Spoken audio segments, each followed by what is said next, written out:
Well, okay, people, we have something to talk about today. Have you ever noticed yourself feeling some resentment towards someone else? Do you get upset because you feel like you're doing more, or because they are having more fun than you, or because they've got it easier than you? Maybe it's time to heal those resentment wounds. I'm Sage, I'm a growth coach, and our topic today is resentment and jealousy, the connection. So this is a new one for me. I'm reading some new books I got this last couple months, and I picked up a couple books I'm going to recommend to you. One book I read a while ago, one I'm rereading, and one's a brand new one. I'm going to run through those right now, and then I'll tell them to you again. The first one is Brené Brown's Atlas of the Heart. That's her new book.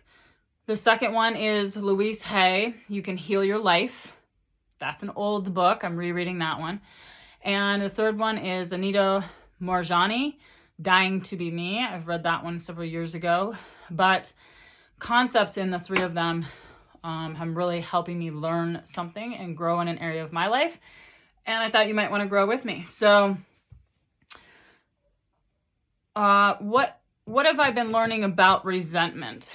Well, the definition of resentment is bitter indignation at having being treated unfairly.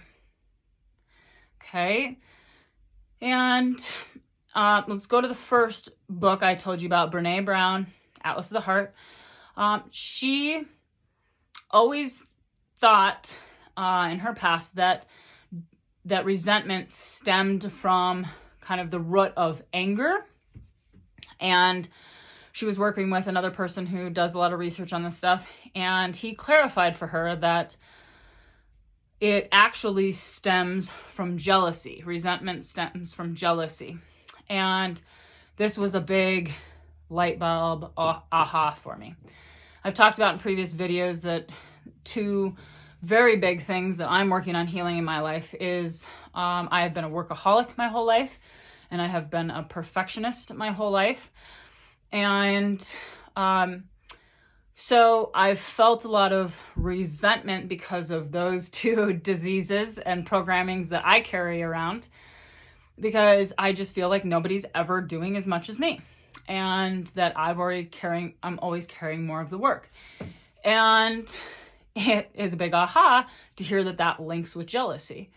And then I'm like, yeah, I'm jealous that they're out having fun and I still have 6 more things to do on my list. Or that, here's the big one for me, that I've been working on for a few years and I have a lot of work left to do on. And maybe this one will catch you, is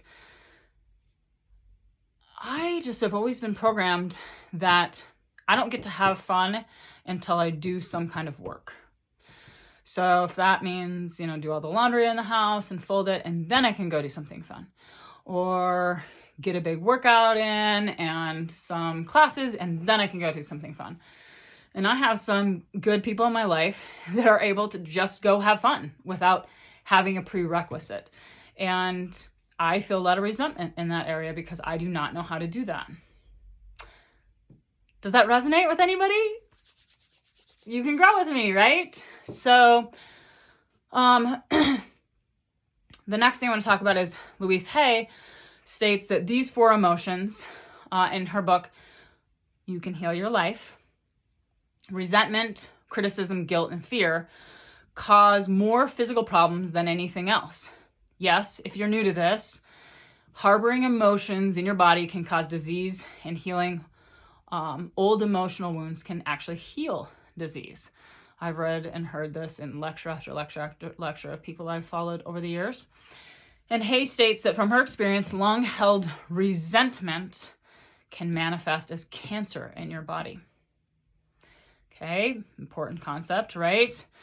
Now, the third book, Anita Moorjani's book, Dying to Be Me, is a story of her near-death experience. It's a relationship to emotions and how this experience changed her life forever. She figured out what emotions were manifesting into diseases that almost killed her. So here are a couple quotes. Resentment is like taking poison and waiting for the other person to die. That's Carrie Fisher. The next one, bitterness and resentment only hurt one person, and it's not the person we are resenting. It's us, and that's Elena Stewart.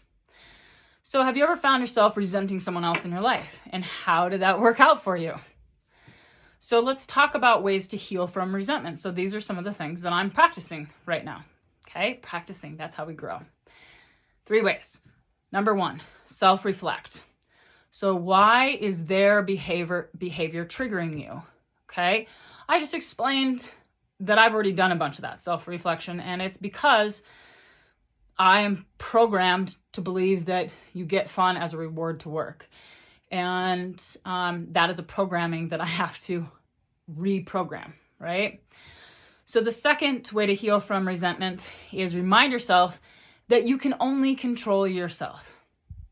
Okay? Can't control my friend that always does a bunch of fun stuff and her house is always a mess. And then I'm like, see, you should have cleaned your house before. You wouldn't have had fun. And that's how my brain works. It's toxic, right? Because it's jealous. It's jealousy that she can just let that go and go for the hike, right?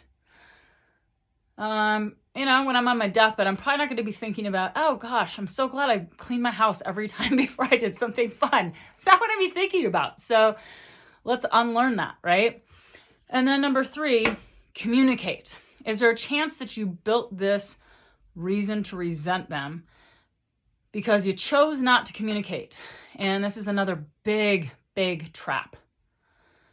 If you're used to always doing all the things, then everyone around you expects that you're going to be the one who does all the things, right? If you're like, oh, I got it. No, I'll handle it. Nope, I'll do it. Okay, yep, I'll fix that. Yep, I'll handle that. Yep, I'll wash that. And you never say, hey, you know what? Can you handle these 3 and I'll handle these 3 and then we can be out doing something fun faster, right? Ask for help and communicate. 3 big things: self-reflection, remind yourself you can only control yourself, and communicate. Ask for help, right? Resentment and jealousy, they're connected. How can you heal your resentment and in turn heal yourself?